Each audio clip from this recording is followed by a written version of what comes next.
योगी कथामृत पहला अध्याय। मेरे माता पिता एवं मेरा बचपन। परम सत्य की खोज और उसके साथ जुड़ा गुरु शिष्य संबंध प्राचीन काल से ही भारतीय संस्कृति की विशेषता रही है। इस खोज के मेरे अपने मार्ग ने मुझे एक भगवत स्वरूप सिद्ध पुरुष के पास पहुंचा दिया, जिनका सुघड़ जीवन युग युगांतर का आदर्श बनने के लिए ही तराशा हुआ था। वे उन महान विभूतियों में से एक थे जो भारत का सच्चा वैभव रहे हैं। ऐसे सिद्ध पुरुषों ने ही हर पीढ़ी में अवतरित होकर अपने देश को प्राचीन मिस्र यानी इजिप्ट एवं बेबीलोन के समान दुर्गति को प्राप्त होने से बचाया है। मुझे याद आता है, मेरे शैशव काल में पिछले जन्म की घटनाओं की स्मृतियां मेरे स्मृति पटल पर उभर रही थीं। तथापि ये स्मृतियां उन घटनाओं के घटित होने के क्रम के अनुसार नहीं थीं। बहुत पहले के एक जन्म की स्पष्ट स्मृतियां मुझ में जागती थीं, जब मैं हिमालय में रहने वाला एक योगी था। अतीत की इन झांकियों ने किसी अज्ञात कड़ी से जुड़कर मुझे भविष्य की भी झलक दिखाई। शिशु अवस्था की असहायता की अवमाननाओं की स्मृति मुझ में अभी भी बनी हुई है। चल फिर पाने में और अपनी भावनाओं को मुक्त रूप से व्यक्त कर पाने में असमर्थ होने के कारण मैं विक्षुब्ध रहता था।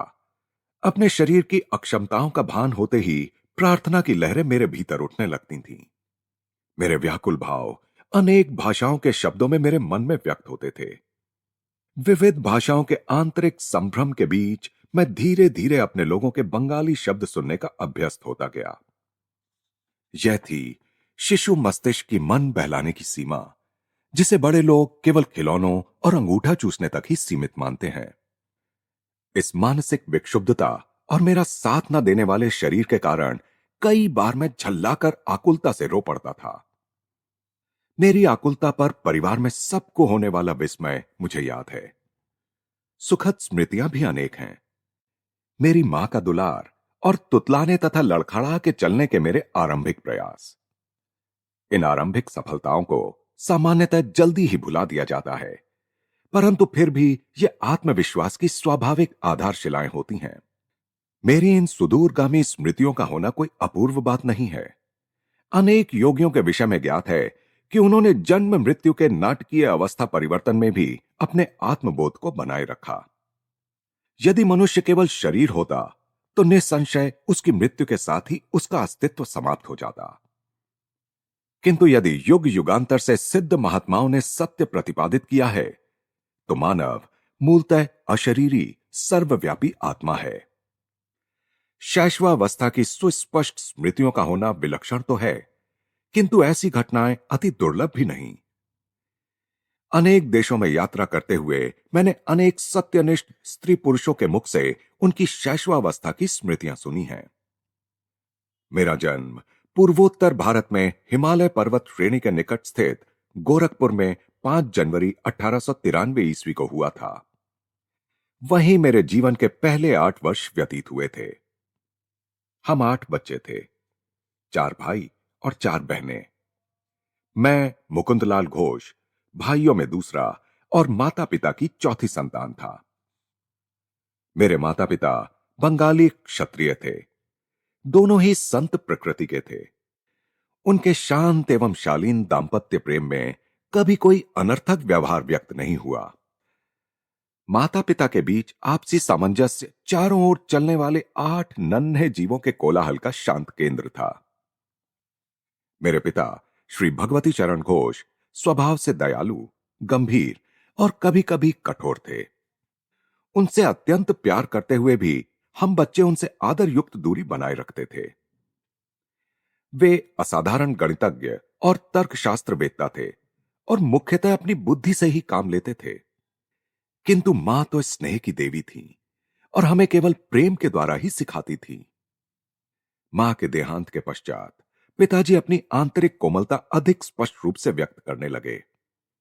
तब मैंने देखा कि उनकी आंखों में प्रायः मेरी मां की आंखों की झलक दिखाई पड़ती थी। मां के सानिध्य में हम बच्चों का बचपन में ही धर्म ग्रंथों के साथ कटु मधुर परिचय हो गया। अनुशासन की आवश्यकता पड़ने पर मां रामायण और महाभारत से प्रसंगोचित कहानियां हमें सुनाती थीं। ऐसे अवसरों पर डांट और शिक्षा दोनों ही साथ साथ चलते थे। पिताजी के प्रति आदर के प्रतीक स्वरूप कार्यालय से उनके घर आने पर उनका स्वागत करने के लिए शाम में मां हम बच्चों को कपड़े आदि पहनाकर ध्यानपूर्वक तैयार करती थी। पिताजी भारत की तत्कालीन बड़ी कंपनियों में से एक बंगाल नागपुर रेलवे यानी बीएनआर में उपाध्यक्ष यानी वाइस प्रेसिडेंट के समकक्ष पद पर कार्यरत थे। यात्रा उनके कार्य का एक हिस्सा थी। हमारा परिवार मेरे बाल्यकाल में अनेक शहरों में रहा। मां गरीबों की सहायता के लिए सदा तत्पर रहती थी। पिताजी भी इस मामले में करुणापूर्ण दृष्टिकोण रखते थे, परंतु अपनी आर्थिक सीमा के अंदर ही व्यय करना पसंद करते थे। एक बार 15 दिनों में मां ने गरीबों को खिलाने में पिताजी की मासिक आय से अधिक रकम खर्च कर दी। इस पर पिताजी ने मां से कहा, मैं तुमसे केवल इतना ही कहना चाहता हूं कि कृपा करके अपना दान धर्म उचित सीमा के अंदर करो। मां को अपने पति की यह सौम्य उलाहना भी व्यथाजनक लगी। बच्चों को किसी प्रकार के मतभेद का कोई आभास दिए बिना मां ने एक घोड़ा गाड़ी मंगवाई। नमस्कार, मैं अपने मायके जा रही हूं। प्राचीन धमकी। हम लोग चकित होकर विलाप करने लगे। उसी समय संयोगवश हमारे मामा वहां आ गए। उन्होंने पिताजी के कान में फुसफुसाकर धीरे से कोई परामर्श दिया।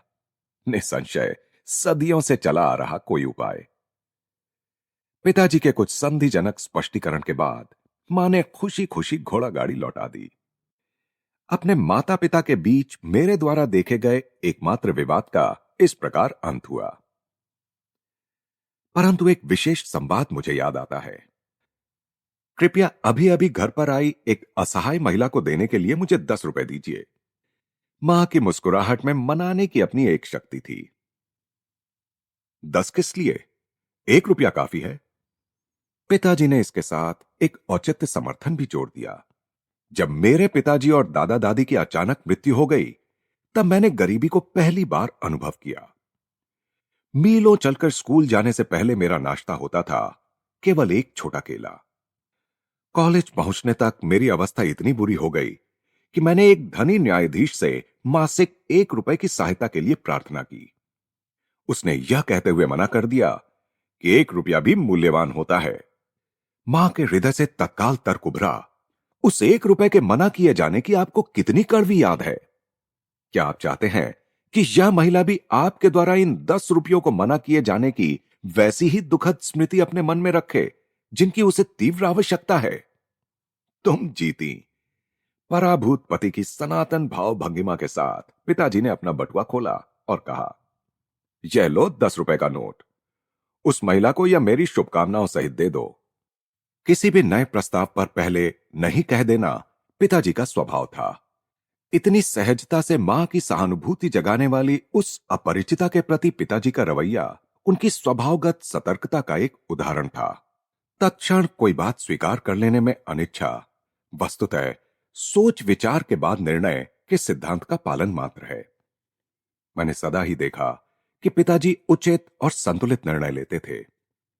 यदि मैं अपने अनेकानेक अनुरोधों के पक्ष में एक दो अच्छे तर्क प्रस्तुत कर देता, तो वे सदा ही मेरी इच्छा पूरी कर देते, चाहे वह इच्छा छुट्टियों में भ्रमण यात्रा की हो या नई मोटरसाइकिल की। अपने बच्चों के बाल्यकाल में पिताजी अनुशासन में उनके साथ दृढ़ता बरतते थे, परंतु स्वयं किसी वैरागी की तरह सरल सात्विक जीवन व्यतीत करते थे। उदाहरणार्थ, वे कभी थिएटर नहीं गए, बल्कि विभिन्न आध्यात्मिक साधनाओं में और भगवत गीता पढ़ने में ही उन्हें आनंद आता था। उन्होंने सारे सुखोपभोगों का त्याग कर दिया था, यहां तक कि वे जूतों की एक जोड़ी का भी तब तक प्रयोग करते थे जब तक कि वह बिल्कुल ही प्रयोग न करने योग्य न हो जाए। मोटर कारें साधारण चलन में आ जाने के बाद उनके बेटों ने कारें खरीद लीं, परंतु पिताजी प्रतिदिन अपने ऑफिस जाने के लिए ट्राम गाड़ी की सवारी में ही संतुष्ट रहे। सत्ता या वर्चस्व प्राप्त करने के लिए धन संचय करने में पिताजी को कोई रुचि नहीं थी। कोलकाता अर्बन बैंक का गठन करने के बाद स्वयं अपने लाभ के लिए उसके शेयर रखने से उन्होंने इनकार कर दिया। उनकी इच्छा तो अपने अतिरिक्त समय में केवल अपने नागरिक कर्तव्य का निर्वाह करने की थी। पिताजी के पेंशन लेकर सेवानिवृत्त होने के कई वर्षों बाद बंगाल नागपुर रेलवे के बही खातों की जांच करने के लिए इंग्लैंड से एक अकाउंटेंट महोदय भारत आए। विस्मित जांच अधिकारी ने देखा कि पिताजी ने उचित समय पर अदा न किए गए किसी बोनस के लिए कभी कोई आवेदन नहीं किया था। उन्होंने कंपनी को बताया, इन्होंने अकेले 3 आदमियों के बराबर काम किया है। पिछली क्षतिपूर्ति स्वरूप इनका 1,25,000 रुपया कंपनी से निकलता है। कंपनी के कोषाध्यक्ष ने उक्त रकम का चेक पिताजी को भेज दिया, पर मेरे पिताजी ने इस घटना को इतना नगण्य माना कि वे परिवार को इसकी सूचना देना भी भूल गए। बहुत बाद में मेरे सबसे छोटे भाई विष्णु ने बैंक द्वारा दिए गए विवरण में इतनी बड़ी धनराशि जमा देखकर पिताजी से इसके बारे में पूछा था। भौतिक लाभ में इतना उल्लसित क्यों हो? पिताजी ने कहा, संभाव को जिसने अपना लक्ष्य बना लिया हो वह ना तो किसी लाभ से उल्लसित होता है, ना ही किसी हानि से दुखी। वह जानता है कि मनुष्य इस संसार में खाली हाथ आता है और खाली हाथ ही जाता है। अपने वैवाहिक जीवन में पदार्पण करने के शीघ्र बाद ही मेरे माता पिता एक महान गुरु बनारस के लाहिड़ी महाशय के शिष्य हो गए। इस संपर्क से पिताजी के पहले से ही विरक्त स्वभाव को और बल मिला। मां ने एक बार मेरी सबसे बड़ी बहन रोमा को एक उल्लेखनीय बात बताई। तुम्हारे पिताजी और मैं संतान प्राप्ति के लिए वर्ष में मात्र एक बार पति पत्नी के रूप में साथ सोते हैं। पिताजी लाहिड़ी महाशय से अविनाश बाबू के माध्यम से मिले थे। अविनाश बाबू बंगाल नागपुर रेलवे के एक कर्मचारी थे। गोरखपुर में मेरे बचपन में अविनाश बाबू मुझे अनेक भारतीय संतों की मन को तल्लीन कर देने वाली कहानियां सुनाया करते थे। वे सदा अपने गुरु की श्रेष्ठतर महिमा के विषय में श्रद्धा पूर्वक कुछ ना कुछ कहकर ही अपनी कहानी समाप्त करते थे। तुमने कभी सुना है किन असाधारण परिस्थितियों में तुम्हारे पिताजी लाहिड़ी महाशय के शिष्य बने थे? गर्मियों के मौसम में एक अलसाए दिन मैं और अविनाश बाबू मेरे घर के अहाते में बैठे थे। तब उन्होंने मेरी उत्सुकता जगाने वाला यह प्रश्न मुझसे किया। मैंने आशा भरी मुस्कुराहट के साथ ना में सिर हिलाया। तुम्हारे जन्म से कई वर्ष पहले मैंने अपने वरिष्ठ अधिकारी अर्थात तुम्हारे पिताजी से अपने गुरु का दर्शन करने बनारस जाने के लिए 1 सप्ताह की छुट्टी देने की याचना की, पर तुम्हारे पिताजी ने मेरी इच्छा का उपहास किया। उन्होंने कहा, क्या तुम धार्मिक कट्टरवादी बनना चाहते हो? यदि जीवन में आगे बढ़ना चाहते हो तो अपने काम पर ध्यान दो।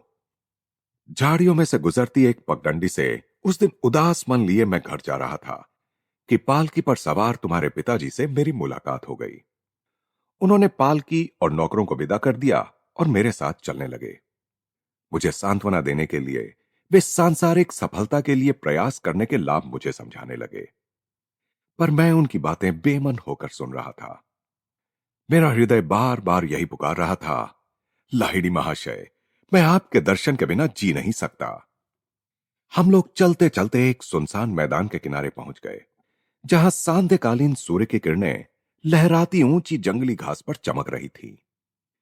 हम लोग उस मनोरम दृश्य को देखने के लिए रुक गए। वहां उस मैदान में हमसे कुछ ही गज की दूरी पर मेरे महान गुरु अकस्मात प्रकट हो गए। उनका स्वर वातावरण में गूंज उठा, भगवती, तुम अपने कर्मचारी के प्रति अत्यंत कठोर हो। इसके साथ ही वे जिस रहस्यमय ढंग से प्रकट हुए थे उसी रहस्यमय ढंग से अंतर्धान हो गए। मैं जमीन पर घुटने टेककर लाहिड़ी महाशय पुकार रहा था। कुछ क्षणों के लिए तुम्हारे पिताजी स्तंभित हो गए।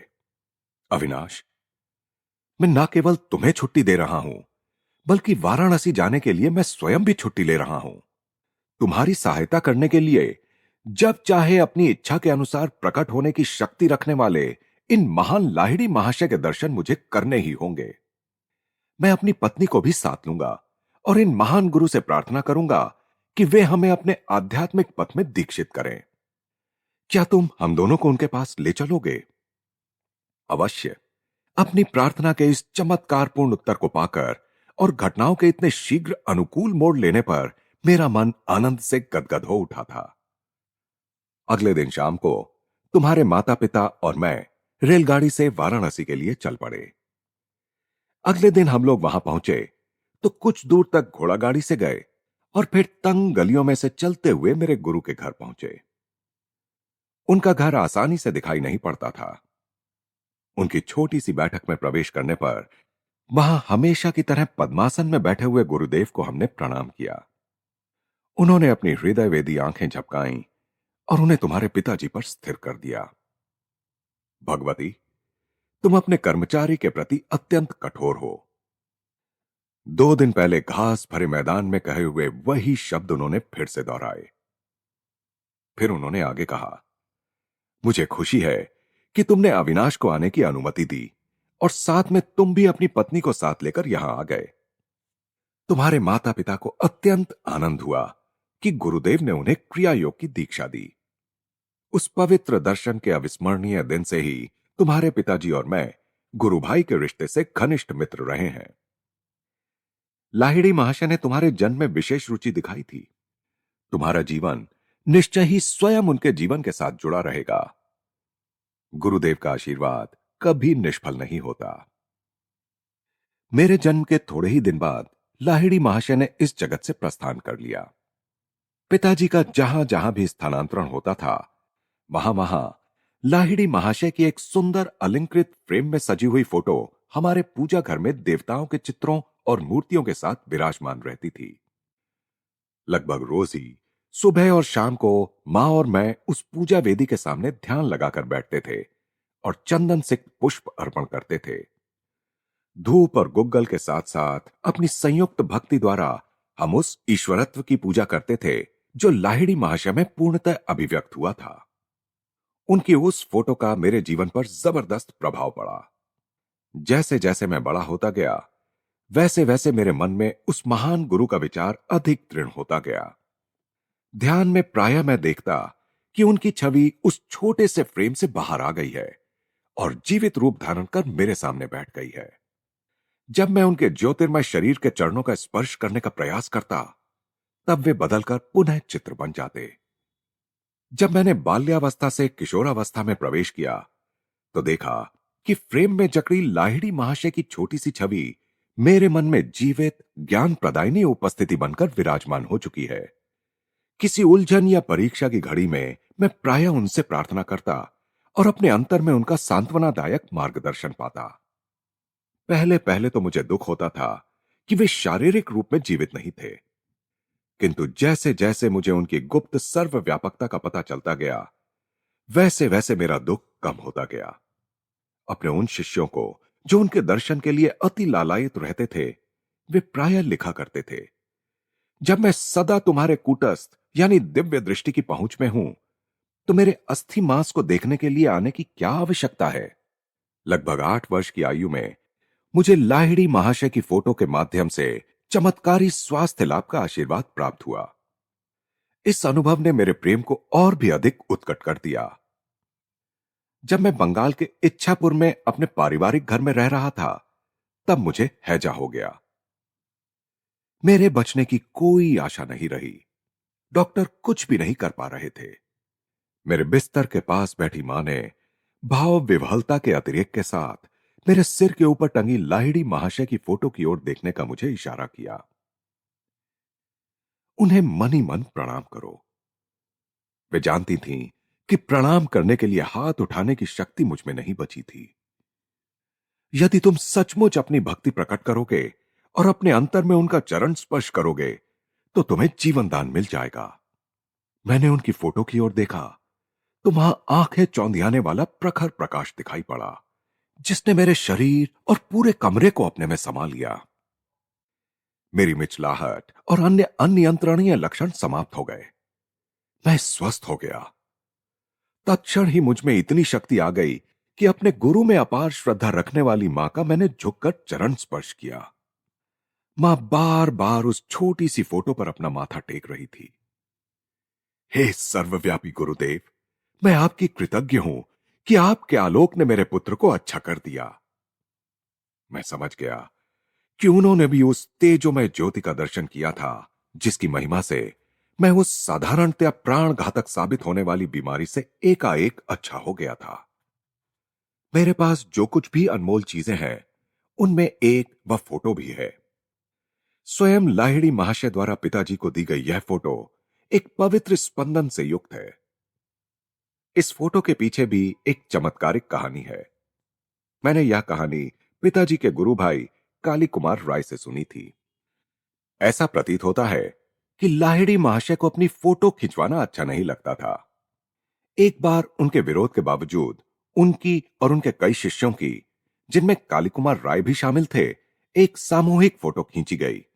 पर उस समय फोटोग्राफर के आश्चर्य की सीमा न रही जब उसने देखा कि उस फोटो में सब शिष्यों के चित्र तो एकदम स्पष्ट दिखाई दे रहे थे, परंतु बीच में जहां उसने लाहिड़ी महाशय का चित्र होने की सार्थक आशा की थी, वहां कोई आकृति नहीं थी। वह स्थान बिल्कुल खाली था। इस विस्मयकारी घटना पर खूब चर्चा हुई। एक शिष्य गंगाधर बाबू ने, जो एक कुशल फोटोग्राफर थे, डींग मारी कि लाहिड़ी महाशय चाहे जो कर लें, वे उनकी फोटो अवश्य खींच सकते हैं। अगले दिन प्रातःकाल जब गुरुदेव लकड़ी की बेंच पर पद्मासन में बैठे थे और उनके पीछे एक कपड़े का पर्दा भी लगा दिया गया था, तब गंगाधर बाबू अपने साथ सामान के साथ वहां पहुंच गए। सफलता के लिए सारी सावधानियां बरतते हुए उन्होंने उत्कंठापूर्वक 12 फोटो खींची, किंतु शीघ्र ही उन्हें दिखाई पड़ा कि हर प्लेट पर लकड़ी की बेंच और पर्दे का चित्र तो स्पष्ट है, पर गुरुदेव की आकृति का पुनः कहीं पता नहीं। गंगाधर बाबू का अभिमान चूर चूर हो गया। अश्रु बहाते हुए वे दौड़े दौड़े लाहिड़ी महाशय के पास पहुंचे। कई घंटों के बाद लाहिड़ी महाशय ने इस सार गर्भित वाक्य के साथ अपना मौन तोड़ा। मैं ब्रह्म हूं। क्या तुम्हारा कैमरा सर्वव्यापी अगोचर का चित्र खींच सकता है? गंगाधर बाबू ने कहा, मैं देख रहा हूं कि नहीं खींच सकता, परंतु हे सर्वज्ञ गुरुदेव, आपके देह मंदिर की एक फोटो प्राप्त करने की बहुत इच्छा है। मेरी दृष्टि संकुचित रही है। आज तक मैं यह नहीं समझ पाया था कि आप में ब्रह्म पूर्ण रूप से वास करता है। फिर कल सुबह आओ, मैं तुम्हारे कैमरे के सामने बैठकर फोटो खिंचवा लूंगा। पुनः फोटोग्राफर ने अपना कैमरा फोकस किया। इस बार अगोचर रहस्यमयता के आवरण से रहित उस पवित्र महापुरुष की आकृति प्लेट पर स्पष्ट रूप से उभर आई। गुरुदेव ने इसके बाद कभी अपनी कोई फोटो नहीं खिंचवाई, कम से कम मैंने नहीं देखी। वही फोटो इस पुस्तक में छपी है। सांचे में ढली लाहिड़ी महाशय की मुखाकृति से कुछ पता नहीं चल पाता कि वे किस कुल वंश के थे। उनकी रहस्यमय मुस्कान में ईश्वर साक्षात्कार के आनंद की कुछ कुछ झलक दिखाई देती है। बाह्य जगत में नाम मात्र की रुचि का संकेत देती उनकी अर्धोन्मीलित आंखें आंतरिक परमानंद का संकेत करती हुई आधी बंद भी हैं। इस जगत के क्षुद्र प्रलोभनों से अलिप्त वे आध्यात्मिक सहायता के लिए अपने पास आने वाले जिज्ञासुओं की आध्यात्मिक समस्याओं के प्रति सतत पूर्ण जागरूक रहते थे। गुरुदेव के चित्र की महिमा से स्वास्थ्य लाभ करने के थोड़े दिन बाद ही मुझे एक प्रभावकारी दिव्य दर्शन हुआ। एक दिन प्रातः अपने बिछौने पर बैठा मैं एक गहन दिवा स्वप्न में डूब गया। बंद आंखों के अंधकार के पीछे क्या है, यह अनुसंधानात्मक विचार बड़े वेग से मेरे मन में उभर आया। तत्क्षण ही मेरी अंतर्दृष्टि के सामने प्रखर प्रकाश कौंध गया। मेरे ललाट में विस्तीर्ण दीप्तिमान पट पर पर्वत गुफाओं में ध्यानस्थ बैठे संतों की आकृतियां छोटे छोटे चलचित्रों की भांति प्रकट होने लगीं। आप लोग कौन हैं? मैंने उच्च स्वर में पूछा। हम हिमालय के योगी हैं। इस दिव्य उत्तर का आनंद वर्णनातीत था। मेरा हृदय पुलकित हो उठा। आह, मैं भी हिमालय में आकर आपके जैसा बनना चाहता हूं। दृश्य अंतर्धान हो गया, परंतु रजत किरणें मंडलाकार में अनंत की ओर विस्तृत होती गईं। यह अद्भुत आलोक क्या है? मैं ईश्वर हूं, मैं प्रकाश हूं। यह ध्वनि बादलों की सौम्य बुदबुदाहट जैसी थी। मैं आपके साथ एकाकार होना चाहता हूं। यद्यपि वह ईश्वरीय आनंद क्रमशः क्षीण होता गया, पर उससे मैं ब्रह्म की स्थायी खोज की विरासत प्राप्त करने में सफल हुआ। ईश्वर शाश्वत नित्य नवीन आनंद है। यह स्मृति मेरे हृदय पटल पर इस अनुभव के बाद लंबे समय तक बनी रही। बचपन की एक अन्य स्मृति असाधारण है और उल्लेखनीय भी है, क्योंकि उसका चिन्ह आज भी मेरे हाथ पर है। एक दिन प्रातः समय मैं और मेरी बड़ी बहन उमा अपने गोरखपुर के घर के अहाते में नीम के पेड़ के नीचे बैठे थे। आसपास के तोतों को नीम के पके फल खाते मैं निहार रहा था और बीच में जो समय मिलता उसमें उमा दीदी मुझे बंगाली की पहली पुस्तक पढ़ने में मदद कर रही थीं। उमा दीदी ने अपने पैर पर फोड़ा होने की बात बताई और वो उस पर लगाने के लिए मरहम की एक डिबिया ले आई। मैंने उसमें से थोड़ा मरहम लेकर अपने हाथ पर लगा लिया। तुम निरोग हाथ पर मरहम क्यों लगा रहे हो? बात ऐसी है दीदी, मुझे लग रहा है कि कल मुझे यहां फोड़ा होने वाला है। चल, झूठा कहीं का। दीदी, जब तक तुम कल सुबह क्या होता है यह देख नहीं लेती, तब तक मुझे झूठा नहीं कह सकती। मुझे क्रोध आ गया। उमा पर उसका कोई असर नहीं पड़ा और उसने 3 बार अपने व्यंग्य को दोहराया। एक दृढ़ निश्चय मेरी आवाज में ध्वनित होने लगा जब मैंने धीरे धीरे कहना शुरू किया। मैं अपनी इच्छा शक्ति के बल के साथ कहता हूं कि कल मेरे हाथ पर इसी जगह एक काफी बड़ा फोड़ा निकल आएगा और तुम्हारा फोड़ा सूजकर दुगना हो जाएगा। सुबह मेरे हाथ पर एक बहुत बड़ा फोड़ा निकल आया और उमा का फोड़ा आकार में दुगना हो गया। मेरी बहन चीखती हुई मां के पास भागी। मां, मुकुंद जादू टोना करना सीख गया है। मां ने गंभीर होकर मुझसे कहा कि हानि करने के लिए मैं शब्द शक्ति का प्रयोग कभी ना करूं। मैंने मां का वह उपदेश सदा ही याद रखा है और उसका पालन किया है। मेरे फोड़े का इलाज चीरे से हुआ। डॉक्टर के चीरे से बना चिन्ह आज भी मौजूद है। मेरे दाहिने हाथ पर मनुष्य के शब्द की शक्ति का नित्य स्मरण दिलाता हुआ यह चिन्ह स्मारक के रूप में विद्यमान है। गहरी एकाग्रता के साथ उमा को कहे गए उन साधारण एवं प्रकटतः हानि रहित प्रतीत होने वाले शब्दों में बम के सदृश विस्फोट कर निश्चित परिणाम उत्पन्न करने की, यद्यपि परिणाम हानिकर थे, पर्याप्त शक्ति निहित थी। बाद में मेरी समझ में आया कि किसी के जीवन को संकट से बचाने के लिए वाणी की विस्फोटक स्पंदन शक्ति का सदुपयोग किया जा सकता है और इस प्रकार बिना चिन्ह या कष्ट रहित शल्य चिकित्सा की जा सकती है। हमारा परिवार पंजाब के लाहौर शहर में स्थानांतरित हुआ। वहां मैंने देवी काली के रूप में जगन माता का एक चित्र प्राप्त किया। हमारे घर की बालकनी में इस चित्र का अनौपचारिक मंदिर बना। मेरे मन में अनायास ही यह निश्चित विश्वास पैदा हो गया कि उस पवित्र स्थान पर की गई मेरी किसी भी प्रार्थना को पूर्ति का ताज पहना दिया जाएगा। एक दिन वहां उमा के साथ खड़े होकर मैं 2 लड़कों को 2 घरों की छतों पर पतंग उड़ाते देख रहा था। इन दोनों घरों और हमारे घर के बीच एक बहुत ही संकरी गली थी। तुम आज इतने चुप क्यों हो? उमा ने खेल खेल में मुझे धक्का देकर पूछा। मैं यह सोच रहा हूं कि कितनी अद्भुत बात है कि मैं जो भी मांगता हूं जगन माता मुझे दे देती हैं। मैं समझती हूं वह तुम्हें वे दोनों पतंगे भी दे देंगी, मेरी बहन उपहास की हंसी हंसते हुए बोली। क्यों नहीं? मैंने उन पतंगों को पाने के लिए मौन प्रार्थना शुरू कर दी। भारत में धागों पर मांझा यानी गोंद और शीशे का चूर्ण लगाकर पतंगों का खेल खेला जाता है। प्रत्येक पतंग उड़ाने वाला अपने प्रतिद्वंद्वी की पतंग काटने का प्रयास करता है। कटी हुई पतंग छतों के ऊपर से जाती है, तब उसे पकड़ने में बड़ा मजा आता है। उमा और मैं ऐसी बालकनी में खड़े थे जिसके ऊपर छत थी और दोनों ओर दीवारें भी थीं। इसलिए किसी कटी पतंग का हमारे हाथ आना असंभव प्रतीत होता था, क्योंकि स्वाभाविक तौर पर उसका धागा छत के ऊपर ही लटकता हुआ आगे निकल जाता। गली के उस पार पतंग उड़ाने वालों ने अपना खेल शुरू किया। एक धागा कट गया, तत्क्षण ही पतंग मेरी दिशा में लपकी। अचानक हवा बंद हो जाने के कारण वह पतंग एक क्षण के लिए स्थिर हो गई और इसी बीच उसका धागा सामने वाले घर के ऊपर उगे नागफनी के एक पौधे में उलझ गया। मेरे पकड़ने के लिए एक पूरा फंदा बन गया। मैंने यह पुरस्कार उमा को सौंप दिया। यह तो केवल एक असाधारण संयोग था, न कि तुम्हारी प्रार्थना का उत्तर। यदि वह दूसरी पतंग भी तुम्हारे पास आ जाए तो मैं मानूंगी। दीदी की काली आंखों से उनके शब्दों की अपेक्षा कहीं अधिक विस्मय प्रकट हो रहा था। मैंने तीव्रता से अपनी प्रार्थनाएं जारी रखीं। उस दूसरे पतंग उड़ाने वाले के जोर से झटका मारने के कारण उसका धागा भी टूट गया। हवा में नाचती हुई पतंग मेरी ओर आने लगी।